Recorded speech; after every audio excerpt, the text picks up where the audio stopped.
بەڵازدان و خۆشەویستان هێشتا لە ناوەرزی زستانداین ئەوەی کە لەم وەرزەدا زیاتر بابەتە کۆمەڵایەتیەکان لە ناو خێزانەکانە گەرمەگوڕ دەکاتەوە شەونشینی و کۆبوونەوەی شەوانەی خێزان و خەزم و کەسوکارە لە دەوری یەکتر ئەوەش زیاتر و جۆرە کۆبوونەوانە گەرمەگوڕی پێدەبەخشێت شەوچەرەکانی زستانن بە تایبەتی ئەوە کەلتورێکی جوانی کوردەواریە کە هێشتا لە زۆرێک لە گوندەکان و لە زۆرێک لە ناوچەکانە هێشتا ماوە. هاوکارمان ئازاد و مەراوەی ڤیتیەکی لەسەر شەوچەرەی زستان لە گوندەکانی بناری چیای حەسەنبەگ ئامادە کردووە بۆمان کە چۆن شەوان هەمووی پێکەوە کۆ دەبنەوە و شەوچەرەی زستان چیان حازر کردووە چی دەخۆن و ئەم جۆرە شەوچەرانە تا چەندە گەرموگوڕی بەخشیوەتەنەوە مەجلیسەکەیان و زیاتر بۆتە هۆکاری تەبایی و پێکەوە بوونی ناو خێزانەکان. با پێکەوە بینەری ئەو ڤیتیە بین.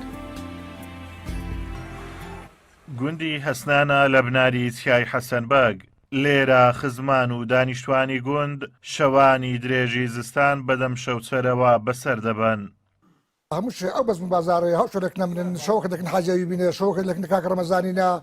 زەحەشەوە لە جێش خڕەبینەوە ئەو شەوچەرە و ئەو کەیف خۆشە سوقبەت و قسەکردن و هەتا وەختی سهاتنەوە و دەیشەوێ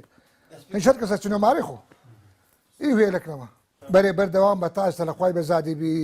نەپسرا هەر بەردەوامیشە بیشاڵە هیوادارین خوای گەورە ئارمەتن بدە هەر بەردەوام بیشاڵە مەخۆرانجا ئەو شتانە ئەوە کاکرە و سوورکە هەنجیرە و لەتکە هەنجیرە و کردووە و خۆشاوە و قەسکوارە و زابرین خۆش کرد و قەسپ و هەموو سەوی خۆماری و لەتکە کرۆسک و هەنار و لەتکە هەنجیر و ئەو شتانەنە هەمووی خۆمارێ بەرێ بەس قەسب نەبی هەمووی خۆماریە. لێرە لە گوندی هەسنان خزمان و دانیشتوانی گوند دوای نوێژی خەوتنان لە دەوری یەکتر کۆ دەبنەوە و وەک خۆیان باسی لێوە دەکەن هەر شەوەی دەستنە ماڵی هاوڵاتیەک. ئەمە لە گوندی هەستان ینی گوندێکی وەیە هەردەم بەو شتانە ینی باو بووە بە تەباییە بە برایەتێ بە شەوچەلێ ینی بەڕێک و پێشی ئەمە هەردەم هەروە بووە لە ئەولیە تا ئاخیرەکەی مامەسامە سەردەمی تازۆش باسییان کرد ینی سیارێک وەربگەڕێ زادێک بگیرێ یامە بە هەرەوەزی ئەوەی نیێبرێ ئەوە چیا ئەوە چیا ینی سیارە لەو شاخی چل کرد تۆقنە چینە 1 کیلۆمتر بەدەستان بردەوە ئەو عەبقادرەکەتە یەکەندێ لاقی ئەو هاتا تەزامی هاتبوونە دەرێ ینی سبەی نێبوو هەما لە نوێژێر غاداگیانە دەرێ لەو کەندەی خوارینیاوە زەمەوکو گوندی هەستان خوار ئەو ڕحماکی دیا لە زمعان یعنی زێن نابی لە مزگەوت هەتا منداری ئی 6 ساریش دێت نوێژەکە لەوێ دەر ئەمە لەو شتانە ئینشاڵڵا تەبایش زیاترەبی ئینشاڵڵا برایەتین پێکەوە زیاترەبی هەر کەسی بیان نیشتیلانی مامۆستاما یعنی هەمووی خزم و کەسوکاریشین بەڵێ نوێژە حشان کرد کە زماعەتن کە تالیلی ئەەکەین کەمە شەوانە تالیلین هەیە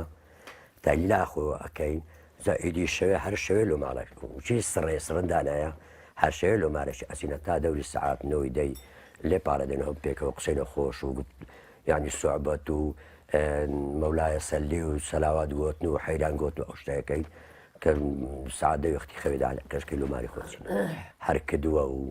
هەنجیرە و ئیدی سێ و پرتەقال و هەنار و خۆشە و ئەو شتەیە.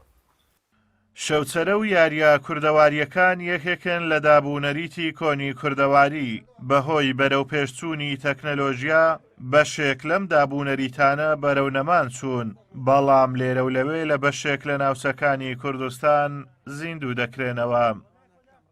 ئازادۆمەراوەی تایبەت بە پەیامی ڕۆژ گوندی هەسنان.